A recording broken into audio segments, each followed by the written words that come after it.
బీహార్లో ఆర్జేడీకి వచ్చిన ఓట్లు 1.154 కోట్ల ఓట్లని, అంటే దాదాపు 23%. కానీ బీజేపీకి వచ్చిన సీట్లు 25% మాత్రమే. బీజేపీకి వచ్చిన ఓట్లు కూడా దాదాపుగా 1 కోటి ఎన్నో ఉన్నాయి, అంటే 20%. కానీ వచ్చిన సీట్లు ఎన్ని?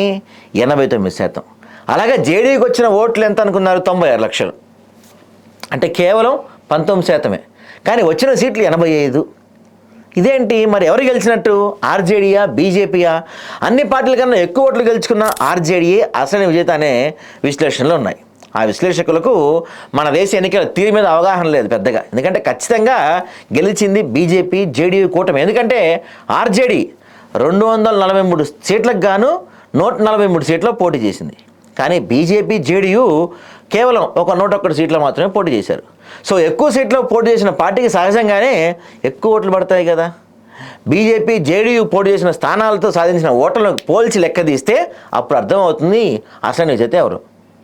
143 సీట్లో పోటీ చేసి ఆర్జేడీ 23% ఓట్లు వచ్చినాయి. సగటున ఒక్కో సీటుకు 16% మాత్రమే. కానీ బీజేపీలో 101 సీట్లలో పోటీ 20% ఓట్లు సాధించింది. అంటే సగటున ఒక్కో సీటుకు 19% పైగా ఓట్లు జేడీయూకి కూడా అంతే వచ్చాయి.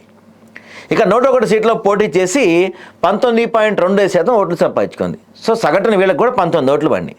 మరి ఎక్కువ ఓట్లు సంపాదించినట్టు లోక్ జనశక్తి పార్టీ అయితే కేవలం 28 సీట్లో పోటీ చేసి ఏకంగా 5% ఓట్లు వచ్చాయి. దాని స్ట్రైక్ రేట్ చాలా ఎక్కువ. సేమ్ అదే కూటమిలోని హెచ్ఏఎం, ఆర్ఎల్ఎం కూడా అంతే. అయితే ఒక్కసారి మనం పాపం కాంగ్రెస్ దీనావస్థ చూద్దాం. దీంతో ఏం చేశారు వీళ్ళు? అడిగినన్ని సీట్లు ఇవ్వకపోతే కూటమిలో ఉండబోమని బెదిరించి మరీ కాంగ్రెస్ 61 సీట్లు పోటీ చేసింది. అంతగా తనకు ఆదరణ లేకపోయినా సరే దానికి వచ్చిన ఓట్లు ఎన్నండి? 8.7%. పోటీ చేసింది 61 సీట్లు. అంటే మొత్తం మీద 61 సీట్లో పోటీ చేస్తే పట్టుమని 10 గెలవలేదు. సేమ్ సిపిఐ 9 సీట్లో పోటీ చేస్తే 0.7% ఓట్లు మాత్రమే వచ్చి 1 సీటు గెలవలేదు. సిపిఎం నయం 4 సీట్లో పోటీ చేసి 0.6% ఓట్లు తెచ్చుకుంది, కానీ 1 సీటు గెలిచింది. కూటమిలో సిపిఐ లిబరేషన్ పార్టీ 20 సీట్లో పోటీ చేసి వాళ్ళు పెద్దగా 2 గెలిచినట్టున్నారు. ఎన్డీఏ కూటమిలోని పార్టీల మధ్య ఓట్ల మార్పిడి సజావుగా జరిగింది. ఒకరి ఓట్లు మరొకటి ట్రాన్స్ఫర్. కానీ ఆర్జేడీ కూటమిలో అది సజావుగా జరగలేదు. అది మరో కారణం. బీఎస్పీ అయితే 130 సీట్లు పోటీ చేసింది. దాని సగటున ఒక్కో సీటుకు వచ్చిన ఓట్లు కేవలం 600. గెలిచింది ఒకే ఒక్క సీటు. బీహార్లో యాంటీ ఇంక్యుబెన్సీ ఓటు పెరగకపోగా ఇంక్యుబెన్సీ ఓటు విపరీతంగా పెరిగింది. దానికి కారణాలు అనేకం ఉన్నాయండి.